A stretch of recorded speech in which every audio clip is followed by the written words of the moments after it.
E aí, galera, beleza? Hoje a gente vai pro encontro aqui do Raccoon Space, mais um, né? E dessa vez vamos falar de um tema que a gente já falou em alguns encontros aqui, mas sempre é importante lembrar, né? A parte de ataques de negação de serviço, né? O DOS e DDoS. Deixa eu compartilhar a tela aqui para vocês poderem acompanhar.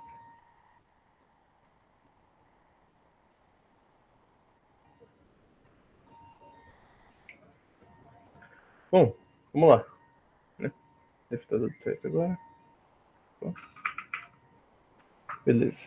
Então, né, sobre os ataques de negação de serviço, né? Vocês já devem ter ouvido falar, né, no que é um ataque de negação de serviço, né? E muitos já devem ter passado por situações dessa, quando foi tentar acessar um site, né, que normalmente acessa e do nada aquele site ali, né, ele dá um erro 500 ali ou um erro falando, o recurso não foi encontrado, o recurso está algo de errado aconteceu com o servidor, erro interno do servidor, né? Então, quando a gente vê um 404, a gente sabe que é um erro que muitas vezes, tipo, o site não está mais lá, ou um 403, não é permitido.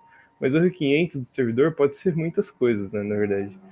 Mas muitas vezes quando acontece um erro do servidor, é porque, na maioria das vezes, o servidor não conseguiu se comunicar direito, né, teve alguma falha na comunicação do servidor com o seu computador, né.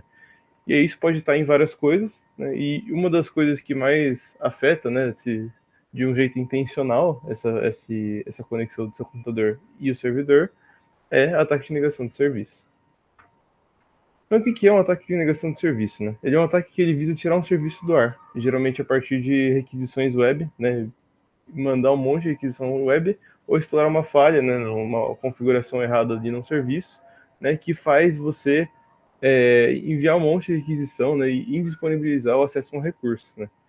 Vocês vão ver que é bem. A gente pode associar muito como se fosse na vida real, por exemplo, ter um produto limitado ali, e aí vai um monte de gente tentar pegar o produto, né?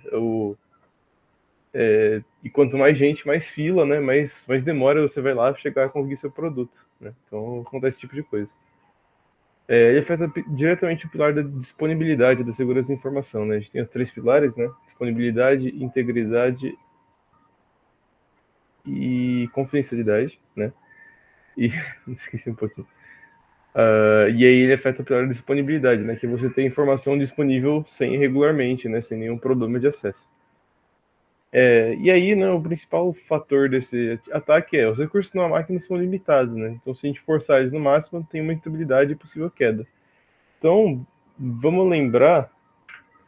Deixa eu tentar pegar aqui. Modelo. Esqueci de botar essa imagem, mas acho que é uma boa a gente colocar depois, né? A gente tem. Como é que funciona um cliente-servidor, né? O modelo cliente-servidor da internet. Ver se eu consigo abrir sua imagem. Como é que funciona o modelo cliente-servidor da internet, né? A gente tem todo mundo aqui, né? Todo mundo tentando acessar, cada um da sua casa aí, por desktop, laptop, ou smartphone, né? Acessando a internet, né? Fazendo requisição para o servidor. Então aqui, por exemplo, está o servidor do Google, né? O Google está aqui. Eu quero acessar uma página qualquer, a pesquisa de modelo cliente-servidor, por exemplo, que eu pesquisei, né? Como é que o Google vai me retornar esses dados, né? Eu vou mandar uma requisição, a requisição vai pela internet e chega no servidor. O servidor vai ver, o Fernando aqui no PC dele, ele quer acessar o servidor e quer os dados do modelo cliente-servidor, fazer uma pesquisa com esses dados. Aí o servidor processar internamente e fala, beleza, devolve aí pro Fernando. Devolve, faz roteamento, chega aqui. Ok, né? Isso foi uma aquisição. Agora, o servidor, ele pode lidar só com um número finito de requisições ao mesmo tempo, né? Claro, um servidor mal configurado, né? Ou um servidor que não configurou para não estava esperando um acesso tão grande. Então, eu faço a solicitação, chega lá e chega para mim de volta. Se todo mundo fizer esse pedido, né, o servidor ele é fisicamente impossível de processar sozinho tudo de uma vez só. Ele vai ter que colocar umas requisições na fila, né? E aí por isso você vai ter um acesso mais lento, né? Se todo mundo querer acessar aquele site, aquele recurso, você vai ter um acesso mais lento, mais demorado. Então tem muito disso, né? E é o que eu falei, é igual você tem que acessar um produto, né? Se todo mundo tentar ir lá na cantina pegar um salgado, né? E aí vai a fila lá para chegar o salgado lá, e tem aquela montanha de gente na frente, como é que você vai chegar lá e pegar seu salgado, né? Você não consegue nem fazer seu pedido direito, né? Então, várias coisas podem ser afetadas por isso. Deixei esse negocinho aqui. Vamos lá. Continuando sobre isso, né, muitas negociações de serviço não são intencionais, né, mas ainda assim são problemáticas, né? Que é realmente, tipo, o pessoal lá na cantina, né, que você tá esperando seu salgado, não é porque o pessoal não ficou na frente lá só para você demorar a receber esse salgado, só porque eles não querem que você ganhe esse salgado rápido, né? Eles vão lá porque eles também querem o salgado, eles querem recurso também, eles não têm uma intenção má por trás, né? E aí a gente tem várias pessoas, né, já podem assimilar isso com a verdade, com a realidade, né, que muita gente já ficou lá na Black Friday, vi que um site ficou indisponível, né, tanto que para comércio Black Friday o pessoal reforça a infraestrutura dos sites justamente porque sabe que vai ter um tanto de acesso incomunal, né, gigantesco, aumenta muita gente querendo acessar na Black Friday. O lançamento de um produto novo, né, então lançou alguma coisa nova que quer baixar, vai ter um monte de gente fazendo requisição para baixar e às vezes dá um certo período de lentidão, né? Tem lançamento de jogo, às vezes isso acontece se a plataforma não é muito estruturada, muito bem estruturada, inclusive a gente vai ver um exemplo disso. E abertura de venda de show, né? Todo mundo já ficou frustrado do site cair quando abre para vender os shows, né? Sempre dá problema esse tipo de coisa, o ingresso esgota em 10 minutos, às vezes até mais rápido que isso. Então, mas né, tem uma fila, eles fazem uma fila lá também virtual, justamente para não ser possível todo mundo acessar ao mesmo tempo, porque vai cair o servidor. É uma medida ali para não derrubar o servidor toda vez que acessa o site, né? Uma das coisas também para quem gosta dessa área, na parte de segurança, é CTF, né? O pessoal às vezes monta um Capture the Flag, né, na plataforma CTF Time, já aconteceu bastante de a gente tentar acessar esse CTF aí, e o CTF é um evento que abre para todo mundo ao mesmo tempo, né, então tem tudo para dar errado aí de serviço disponível. Geralmente eles abrem, né, e divulgam publicamente, ó, vamos fazer um CTF, né, e aí espera 20 pessoas e do nada tem 200, 500 pessoas querendo participar, acessar o servidor ao mesmo tempo, o servidor não aguenta. E aí cai, dá problema. Teve um CTF que eu participei que o pessoal levou 1 hora, mais ou menos, para arrumar esse problema aí das inquisições e deixar o servidor um pouquinho mais robusto, porque não estava aguentando tanto de gente acessando. Muitos grupos hackers e cyberativistas, eles usam essa abordagem para fazer, né, o ativismo mesmo, né? Então você desativar um site como um recurso, né, de você querer mostrar algo para as pessoas. Então, né, você fazer o ativismo. Geralmente já tiveram alguns momentos na história que o pessoal derrubou o site para fazer ativismo e conscientizar as pessoas de alguma coisa, né, passar alguma mensagem. Tem algumas empresas podem se privilegiar com isso, porque, né, tem grupos, por exemplo, claro, ilegal, né, mas totalmente ilegal, inclusive, né, mas, por exemplo, no Black Friday, já teve casos de muito cliente, muito comércio, muita empresa de comércio grande, né, mandar DDoS, né, nas outras empresas, né, para o site deles ficarem disponível e você conseguir acessar o site da empresa que fez o DDoS, né? Então, tipo, as empresas se atacam literalmente, mandam ataque de servidor para ninguém poder acessar o concorrente e só o seu site poder estar de pé. Que isso, né, é uma perda de imagem para a empresa. A empresa caiu no Black Friday, não aguenta uma pessoazinha acessar o site, né, quando na verdade são milhares de pessoas, né? Milhões, às vezes. Então, tem bastante gente que abusa disso, né? E muitas vezes, né, a gente não tem certeza se uma empresa faz isso ou não, né? Ah, será que tal empresa faz isso? Não tem como saber. Às vezes vai que ela contrata alguém de fora só para fazer esse serviço, né? Contrata ilegalmente. Tem muitas coisas a considerar aí nesse tipo de ataque. E é um ataque difícil de conter completamente, né? Porque uma das principais coisas, como é que você vai diferenciar quem está sendo mal intencionado de quem realmente quer ser o consumidor do produto, né? Às vezes é difícil fazer essa distinção. E é aquilo, você começa a colocar um monte de ferramenta para bloquear esse tipo de ataque no seu computador, no seu comércio, e aí, poxa, alguém que vai lá, né, acessar o seu site pela primeira vez para fazer uma compra de produto, o servidor derruba ela achando que é um bot, e isso fica, pô, Que site ruim, né? Não, eu te queria comprar esse site, não vou mais agora. Vou pro concorrente que funciona. Então, é difícil fazer esse controle aí sem fazer esse balanço entre a acessibilidade, né? Você poder disponibilizar recursos, né, sem problema, e o pessoal realmente mal intencionado de acessar tanto até derrubar, né? Permitir acessar qualquer quantidade de pessoas. Então, é um assunto bem difícil aí de conter. Felizmente tem várias ferramentas que o pessoal costuma usar, tem bastante jeito de contorno. Eu vou mostrar algumas ferramentas e principalmente o Cloudflare, que ele tem bastante solução para isso. Nossa, pulou um monte aqui. Tipos de negação de serviço. Isso aqui eu vou passar um pouco mais rápido, só para vocês entenderem quais são os tipos, né? Porque tem alguns tipos diferentes. Tem o ataque de inundação, né? Que é você pegar algum lugar, pegar alguma máquina, né? Algum sistema e enviar um monte de requisição, né? Várias requisições de uma vez. Então é o flood, né? Que você envia e não para de enviar, né? O impacto desse ataque pode deixar o sistema lento, né? Derrubar ou sobrecarregar a rede, né? Da banda. Então você envia um monte de pacote ao mesmo tempo, né? E isso acaba sendo, pode ser de várias origens, pode ser de uma origem só, mas é bastante envio de requisição. O ataque de amplificação, né, você envia para algum endereço, né, para algum computador, para uma máquina específica, né, e aí depois essa máquina específica ela cria um monte, né, ela replica um monte de requisições. Então ela manda para várias outras máquinas que aí vão mandar para o servidor ou, né, ele vai ter enviar para um monte de coisa ao mesmo tempo e aí essas pessoas em si vão mandar, né?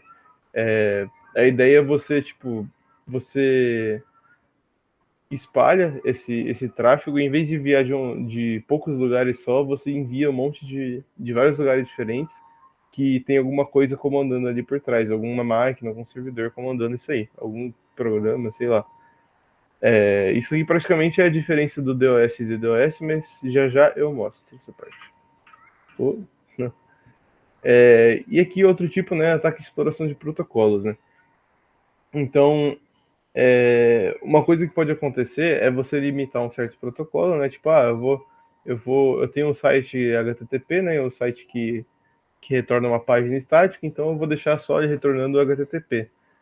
Mas aí você vê que o seu site está sofrendo ataque de DOS, você fala, pô, vou limitar o protocolo HTTP para 5 requisições por minuto. É bem baixo, mas só por exemplo. Então você limitou ali o HTTP, né? Mas você deixa aberto algum outro você faz essa limitação só para HTTP, esquece dos protocolos, né? Não bloqueia a pessoa de puxar os protocolos. Então o cara forge uma requisição lá que não usa HTTP e manda um monte para o seu servidor. Isso passa do bloqueio de 5 por minuto do HTTP e começa a inundar seu site de requisições, né? E vai derrubar também. Então, né, vários tipos de requisição aí de ataques que podem derrubar aí um serviço, né, uma aplicação. E onde que entra o DOS e DDoS nisso, né? Então, vamos lá. DOS ou DDoS? Então, na verdade,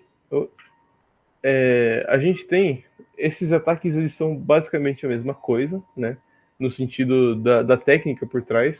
O ataque de negação de serviço é referido tanto por DOS quanto por DDoS, né? Só que tem uma pequena diferença entre elas que é mais para você entender a origem do ataque, né? Você entender como é que o ataque tá, de onde o ataque está saindo. Um DOS, né? Ele é um ataque que sai de uma máquina só. E geralmente, tipo, a gente um DDoS ele também é um DOS, né? Então esse é o ataque. Eu falei que é de uma máquina só, mas não é. Ele é o ataque que ele vai negar o serviço. Então um DDoS pode ser um DOS, né? Porque é um ataque que vai ter ali uma ou mais máquinas negando o seu serviço. O DDoS, ele necessariamente é um ataque que sai de várias máquinas. Então, o Distributed Denial of Service. Né? Isso dá para a gente comparar, por exemplo, quando é um site de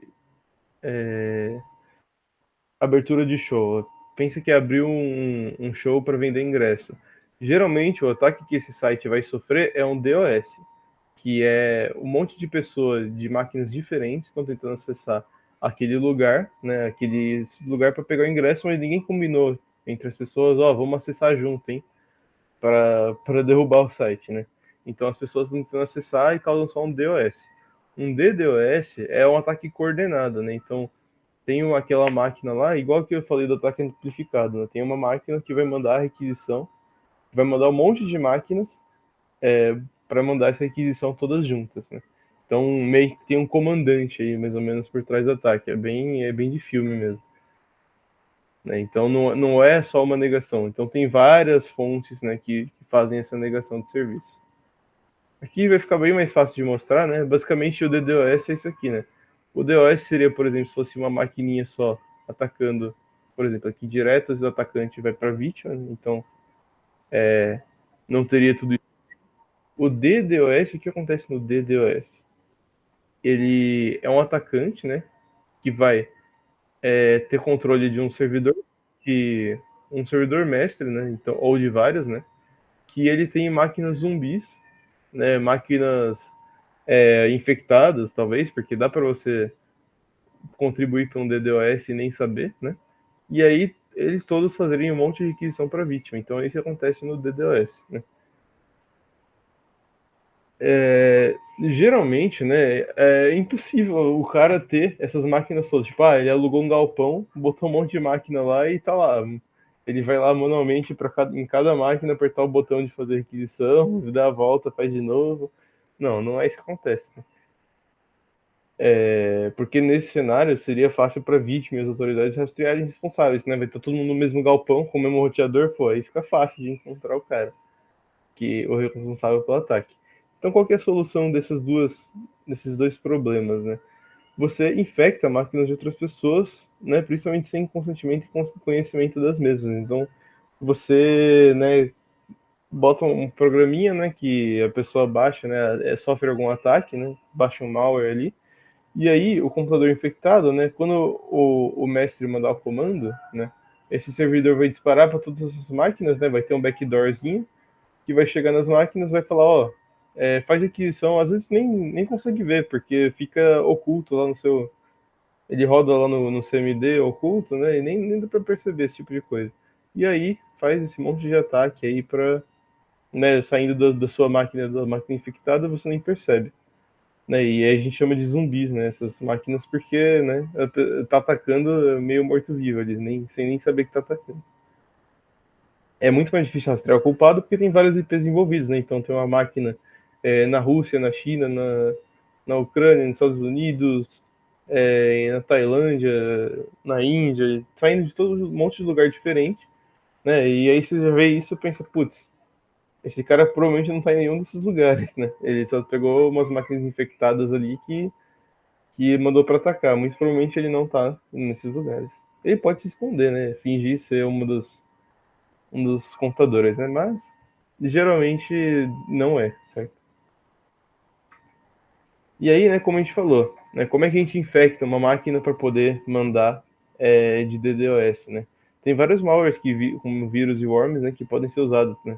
Você basicamente faz isso e instala um bot nelas, né? Você instala um robozinho que vai ficar executando as requisições escondidas, né? Eu falei do CMD, mas pode ser um exe, né? Um executável ou um script, né? Que você baixa sem querer e aí fica lá no background rodando e quando o mestre der o comando vai invadir, vai ficar mandando requisição de lá, né? Um monte. Aí uma botnet é uma rede de computadores que é controlada por bots, né? Isso aqui é uma botnet, né? Uma rede de computadores controlada por um controlador, né? Que tem o bot. Então é isso que acontece. Os computadores são controlados pelo bot, né? Na verdade. E aqui, eles tentam criar vários botnets aguardando por instruções para atacar. Então não é só, ele vai ter uma dessa aqui. Pensa em tipo umas 10 para 100 disso aqui. É muita gente. É muito computador infectado para fazer o ataque. Né? Porque ainda mais se é um site bem robusto, tipo comércio grande, para você realmente causar um impacto no servidor, você vai ter que ter tipo milhões de computadores enviando bilhões de requisições ao mesmo tempo. Né? É um negócio bizarro. Né? E aí a gente tem aqui também uma coisa interessante que é um tipo de ataque de negação de serviço que é o fork bomb, né? Geralmente, né, você consegue rodar o fork bomb numa máquina só. Então, por exemplo, a ideia é inutilizar uma máquina ou servidor. Basicamente, você tem toda vez que você tem um programa, eu vou mostrar meu PC aqui para isso aqui porque eu acho que vai ser legal. Toda vez que você tem um programa, você cria um processo, né? Então a gente tem aqui vários processos, né, que esse programa utiliza, né? Os processos. E esses processos, eles consomem o seu computador, eles consomem a CPU, consomem memória, consomem disco, rede, enfim, consomem um monte de coisa do seu computador. Inclusive é o Chrome aqui quebrando meu uso de energia, tudo bem. E aí, como que a gente cria, né, um programinha? Eu vou fazer mais ou menos aqui, ó, criar um CMD, pronto, eu criei um processo, basicamente, né? Não é exatamente isso aqui, mas só por fins ilustrativos aqui, esse aqui é um processo, certo? Criei um processo. O que esse processo vai fazer? Vai estar fazendo qualquer coisa, mas esse é um processo que vai estar lá no seu computador. Qual que é a ideia do fork bomb? Ele, ele pega a ideia do fork, não sei se tem fork, acho que não, mas o Linux deve ter. Ele pega esse processo e o fork o processo cria um processo novo, né? Então, a gente às vezes tem aplicação em driver, qualquer coisa, um processo, né? Tipo, por exemplo, um processo principal de um aplicativo, né? Que tá do Discord, por exemplo. O Discord ele tá lá, né? O processo principal dele é a aplicação. Mas aí, ele precisa rodar. Você entrou numa call, e ele quer ouvir o som e pegar as informações do som e do seu teclado. Ele vai abrir um processo, né, muito provavelmente, para dentro daquele processo lá, dentro do processo principal, que é a aplicação do Discord, deixa eu só tentar fazer isso aqui, que vai ser um processo que vai rodar aqui, ó, agora temos dois, né? Eu vou criar três, porque eu falei que é do som e do teclado, né? Então pronto. Temos três processos, beleza? Aí temos, beleza, um processo que criou dois, né? Aí pensa como se fosse um processo principal que cria dois idênticos ao pai, né? Aí ele cria dois, esses dois vão criar mais dois, que vão criar mais dois, que vão criar mais dois. E vocês estão vendo o que está acontecendo aqui, né? Um monte de processo diferente, consumindo um monte no computador. A ideia é, além de criar outros processos, eles, sei lá, ficarem fazendo qualquer outra coisa junto, né? Por exemplo, fazendo um monte de coisa junto e para fazer consumo do computador, olha só, né? Imagina um monte disso. Eu só estou mostrando os diretórios, né? Enfim. Imagina um monte disso ao mesmo tempo consumindo o seu computador. Eu não sei se vai dar para notar alguma coisa muito drástica no uso de computador, CPU. Até que tá, né? Mas eu não sei dizer se é realmente por conta disso. Né? Mas enfim, ó, o consumo tá. Eu vou tentar aumentar, velho. Aqui eu Ctrl V. Como é que eu tava fazendo? Mas,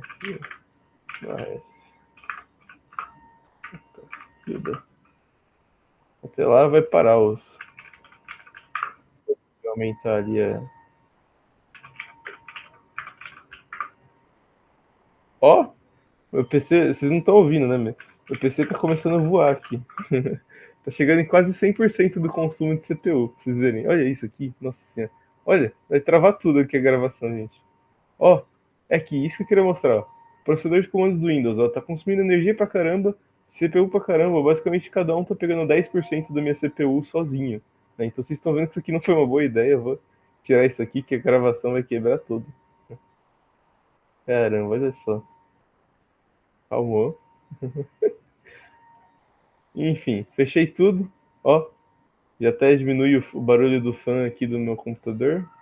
Ufa, né? Tá respirando agora. E a gente pode ver, ó, desempenho. Olha isso aqui. Então, foi isso que aconteceu, né, gente? Beleza. A gente teve um consumo de internet também alto. Enfim, bastante coisa que foi feita ali. Isso foi um fork bomb na prática, né? Pronto. Né? Imagina que esses programas eles se criam, ficam se chamando e enchendo ali. Se a minha máquina, que não é tão ruim assim, né? Ela não é uma máquina fraca, tem bastante componente bom. Deu esse problema de CPU, começou a travar aqui as coisas, se não parasse. Né? Então imagina para servidor, né? Claro que o servidor é bem robusto, mas né, bastou 8 terminais de comando ali, ou um pouquinho mais de 8, para consumir toda a minha CPU. Bizarro, né? Enfim.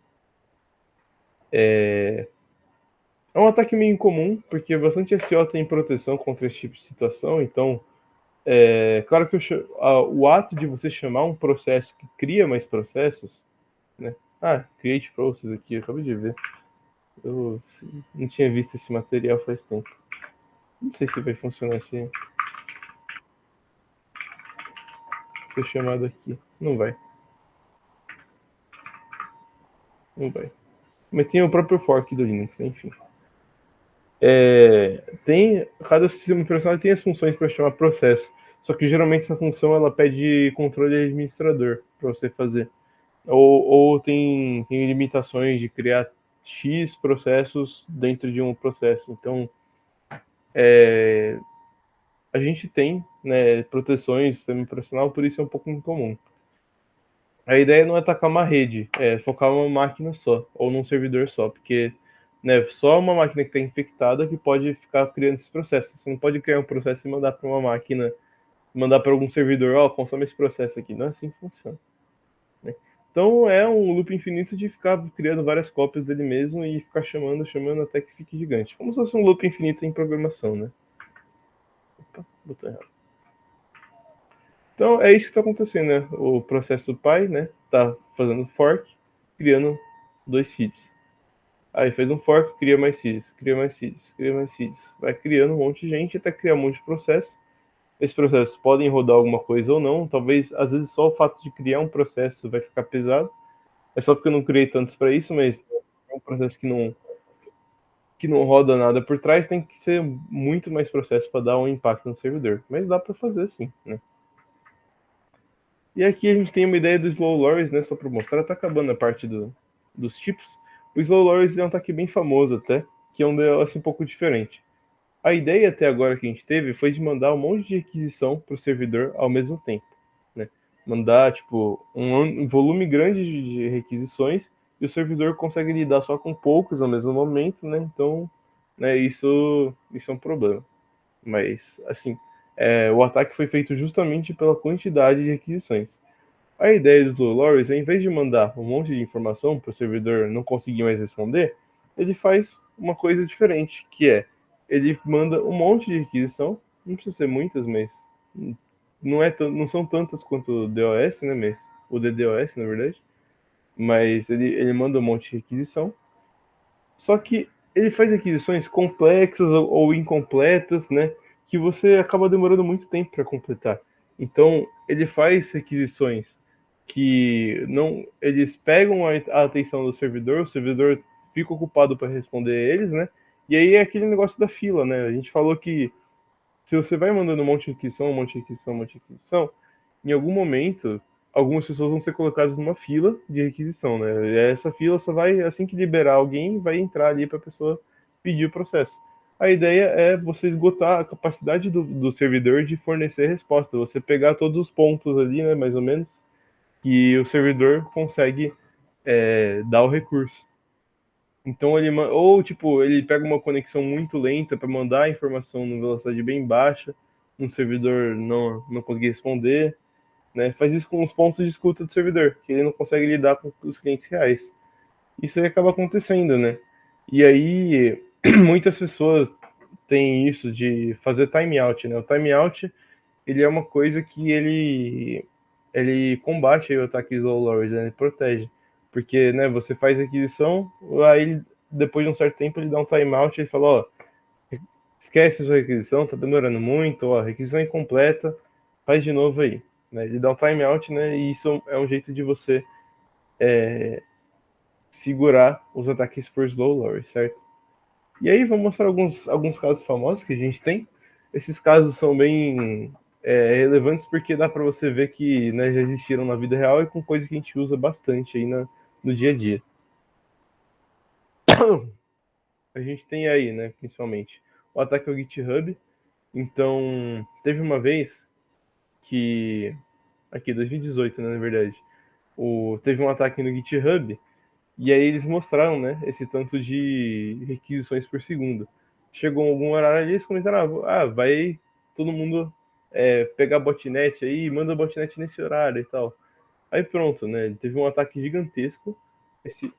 Esse ataque aí, ó, teve um certo momento que teve 1.35 terabits de tráfego de internet ao mesmo tempo, ao mesmo, provavelmente de 728, ao mesmo minuto, né? No mesmo minuto, tudo isso de aquisição. Então, bizarro, né? Esse tanto de aquisição. Como é que você controla esse tipo de coisa? Né? É meio difícil, né? E aí, né, a gente, depois de um tempo, eu não lembro a fonte exatamente, né, mas tava falando que o ataque teve o intuito de incentivar o GitHub para derrubar projetos de censura do governo chinês, né? Então era parte mais ou menos da pessoal da China que estava fazendo esse tipo de ataque, porque o GitHub estava censurando alguma coisa, então o pessoal, né, atacou, fez esse ataque que muito provavelmente veio proveniente da China, né? Então muitas informações por segundo, tava difícil de segurar, certo? Ah, ok. Tô louco. A gente tem ataques do Anonymous, né? A gente teve aqui um ataque do Anonymous na Bovespa. Teve um ataque que faz bastante tempo, na verdade, né? Que o Anonymous fez na Bovespa, né? O Anonymous, falar que o Anonymous fez é um negócio meio complicado, né? Mas, assim, alguém que se dizia representar o Anonymous, né? Foi a público e falou que atacou, né? Então, a gente imagina que foi por isso. Mas você tentava acessar o servidor falava, desconhecido, né? Então você errou. É porque o servidor simplesmente estava fora do ar, né? Então, o servidor fora do ar, ele tenta encontrar, bater lá no DNS e não encontra nada. Então, isso foi um caso famoso. A gente tem aqui um caso famoso do Mafia Boy, né? Michael Caus, né? Basicamente, foi um cara aí dos Estados Unidos, né? Do Quebec, não tenho certeza, mas enfim, da América do Norte, né? Que ele. Não se sabe se foi ele sozinho, né? Porque é um ataque do OS, né? Mas os servidores da época eram meio. Não muito robustos, né? E a gente sabe que quanto mais a tecnologia evolui, mais a maior e mais vasta a quantidade e estilos de ataque que a gente pode fazer para atacar e derrubar um servidor. Então, derrubou um monte de site, né, que não estava atualizado contra isso. A Yahoo, Amazon, né? Amazon, eBay, Dell, atacou um monte de sites famosos, né? E esse ataque deu bastante prejuízo, né? Porque, pô, né, site de comércio, cara, se fica derrubado, porque o cliente tenta fazer uma compra através da página e não consegue, né? Então ele desiste de fazer a compra. Ou, né, ele pode até vir fazer a compra alguma outra hora, né? Mas pô, não é a mesma coisa, né? Às vezes você perde uma coisa que você estava com vontade de comprar momentânea lá e não queria mais, a esse prejuízo estimado aí de vários dólares, vários $1000 ali, porque, né, só de ficar derrubado por um pouquinho de tempo já acontece esse tipo de coisa. Aqui, caso de lançamento de jogo, né? Na verdade não foi lançamento de jogo, né? Mas a gente tem aí um caso da Epic Games com o GTA V. A Epic Games é uma plataforma que é provedora de mais ou menos da parte de jogo, né? De biblioteca de jogo. E eles têm um negócio famoso de você dar é, jogos de graça toda semana, né? Para você ir lá e pegar a licença deles. Com o GTA V, né? O GTA V, né? Já tem bastante tempo, mais de 10 anos praticamente. Ele tá lá, né? É um jogo que muita gente já tem, mas ele não era de graça. Aí a Epic Games decidiu, lógico, com o apoio do GTA, e aí, né, deixou na página. Quando isso foi pra página, teve tanta gente querendo acessar para baixar o GTA V, né, o GTA V, e que derrubou o servidor. Porque não é só o fato de tentar fazer requisição e pegar a página do GTA V. É todo mundo baixando GTA V ao mesmo tempo. E aí isso tava pegando uma banda enorme, gigantesca, mais do que o servidor da Epic Games, os servidores da Epic Games conseguiam aguentar. E aí você tinha isso toda vez que entrava lá para tentar baixar o seu GTA V, né? Que era uma galera, muita gente tentando entrar e pegar esse GTA V de graça, porque, se eu não me engano, eu não sei se está de graça até hoje, né? Mas é, a Epic Games tem muito disso de fazer promoção e deixar só uma semana lá o jogo de graça, na próxima semana já é outro jogo. Então, pô, o negócio é meio limitado, você tem que correr lá e pegar o seu. Aí deu esse tráfego todo e impactou bastante ali a parte do sistema dos jogos. E aqui, né, para fechar, né, a gente viu bastante essa parte de ataques, né? Como é que a gente se previne, né, de um ataque DOS ou DDoS? É praticamente impossível de se prevenir totalmente, até porque é o que eu falei, né? Como é que se prevenir totalmente é você fechar as portas do servidor e ninguém mais pega recursos, sabe? Então, é, é aquilo de você tentar diferenciar o consumidor real de algum bot malicioso, alguém tentando fazer uma aquisição maliciosa, né? Então, esses são os métodos, basicamente, de você conseguir se prevenir sem afetar clientes reais. Aí, né, pontos que podem ajudar. Você aumentar o tanto de recurso do serviço ou da rede, então, permitir maior uso de banda, você ter mais servidores, você poder receber mais requisições por minuto ou segundo, então isso ajudaria, né? E até mesmo você limitar esses recursos, então você já criar um limite ali para, né, tipo, você criar um limite para o servidor ele ser mais lento a todo momento para devolver resposta, né? Mas pelo menos ele é mais lento e ele sabe dessa capacidade dele, então cada pessoa que tentar acessar vai ter ali sua demora, mas pelo menos não vai ser tipo nunca vai chegar ao serviço, né? Então isso é possível também. Fechar portas abertas, então protocolos não seguros tipo UDP ou algum protocolo que não é muito usado, só fala que você não pode usar esse recurso. Então, né, nas regras de Firewall, em vez de permitir qualquer protocolo fazer conexão com o seu site, permite só HTTP, ou só HTTPS, ou só TCP, né? E além disso, só uma porta, né, para não pegar todas as portas do servidor. Define uma porta específica lá, e são boas práticas que ajudam nisso. Limitar a quantidade de conexões de um certo IP, isso aí ajuda no DOS, né, que se vier de um computador só, ele pega, meu, tá vendo muita requisição de um certo IP, começa a bloquear esse cara, não aceita mais requisição, dá um timeout nele, faz alguma coisa assim. Otimizar processamento e consertar os bugs, né? Então, né, se tiver algum problema de processamento do servidor, melhorar. Parte de bug, né? Se tiver algum bug de requisição, criando requisições a mais ou processando de um jeito errado, consertar elas ajuda. Usar Firewall para bloquear as IPs infectadas, então essa é a mesma coisa da parte de 3 aqui, de limitar a quantidade de conexões. Monitorar o tráfego de rede, né? Então você, né, principalmente empresas grandes fazem isso, eles têm um dashboard lá que mostram ali a parte de tráfego de rede. Você ficar de olho ali e ver, ó, tá aumentando pra caramba, pode ser uma agora, o que a gente vai fazer? Vai limitar, vai derrubar o servidor, né? Complicado, né? Que aí você perde o cliente naquele momento. Usa Cloudflare, né, e outros serviços de proxy de proteção. Isso é interessante, né? E ele vai ter o próprio slide no futuro aí agora no próximo, porque é um ponto bem importante. Evitar ter o computador transformado em um bot, então, né, tome cuidado você, senão você pode estar ajudando para esses ataques, né? Então, toma cuidado com malwares, não baixar qualquer coisa da internet, não clicar em links suspeitos, esse tipo de coisa. Padrão, né? Que vocês já sabem aqui no Raccoon. Aproveitar recursos avançados do roteador. Então, né, se você tem uma rede de um servidor, né, você tem alguns recursos do roteador que podem já fazer esse controle aí de pessoas acessando, redirecionar para algumas portas, usar um load balancer, né, que é dividir a carga entre vários pontos aí do servidor. Então, tem como fazer isso pelo roteador às vezes. E aí ver o quão confiável é a máquina de origem dos pacotes, né?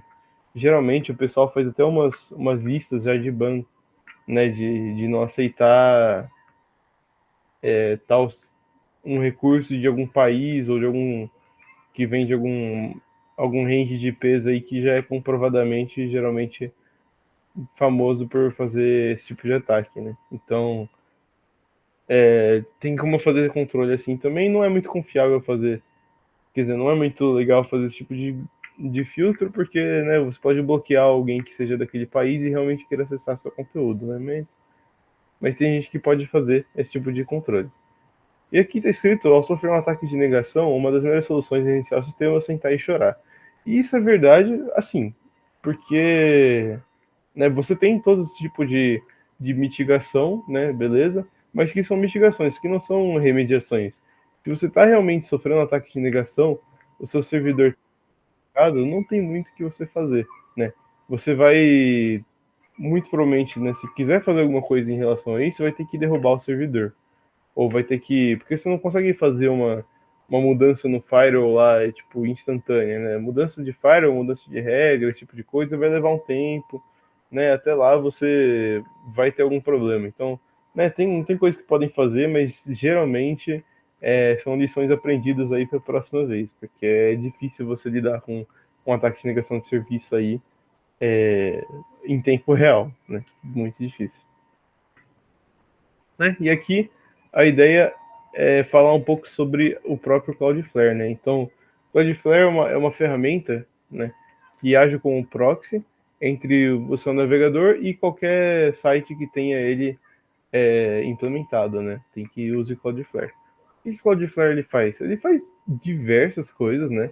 Mas principalmente ele implementa várias das funções que a gente passou ali. Não é Edge para o Cloudflare, tá? Mas ele faz várias das funções ali, geralmente, não sei se é de graça ou se tem alguma uma taxa, mas se tiver, não é tão grande.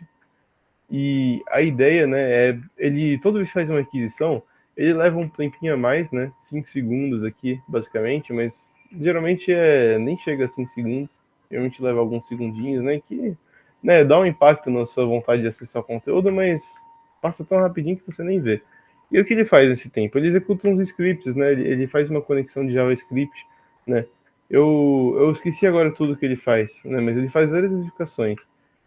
Ele tipo, tenta mandar retornar uma resposta para requisição, para ver se é só um bot que não sabe lidar com resposta de requisição, só com fazer requisição, e é isso aí quebraria, por exemplo, o bot, né? Ele tenta, às vezes faz um captcha, né? Se tá achando você suspeito ou não, ele vai mandar um captcha para você clicar e garantir que você é uma pessoa e não um bot acessando. Ele faz várias verificações, né? Às vezes com JavaScript também. Ele faz várias verificações ali para ver se é realmente uma pessoa que está intencionada ali para acessar as coisas e não um bot, né? Porque a ideia é não permitir o acesso de bots que realmente causem um impacto no tráfego de informações. Né? Então, o Cloudflare é uma plataforma muito útil para esse tipo de coisa. Né? Se você tem uma plataforma de um porte meio grande e não quer que dê problema com um possível ataque desse tipo, botar uma ferramenta dessa é praticamente certeza de evitar o ataque. Né? É uma plataforma bem robusta e muito boa. Propaganda, mas não é. Aqui no final, alguns links legais de referências, então coisas que foram usadas aí no site, na apresentação. A gente tem um vídeo aqui e algumas informações que pode ver. Tem o GitHub aqui do Slow Loris, que tem mais ou menos a estrutura de um Slow Loris, vocês podem dar uma olhada depois. Sobre Forkbomb aqui, uma fontezinha aqui. E né, uma ideia falando sobre a ferramenta de DDoS do Anonymous, mas né, não necessariamente do Anonymous, mas é interessante aqui esse link para vocês quiserem dar uma olhada nisso. Beleza? Ufa, foi bastante coisa, hein? Vai dar 8 horas já. Beleza, é isso. Espero que vocês tenham gostado, gente. Foi bem bacana aí ter feito esse encontro. Eu até não planejava fazer o DOS na minha máquina de demonstração, mas deu bem certo. Foi bem legal. Mas é isso. A gente se vê no próximo encontro do Raccoon. Valeu aí por verem, gente. Até mais. Tchau, tchau.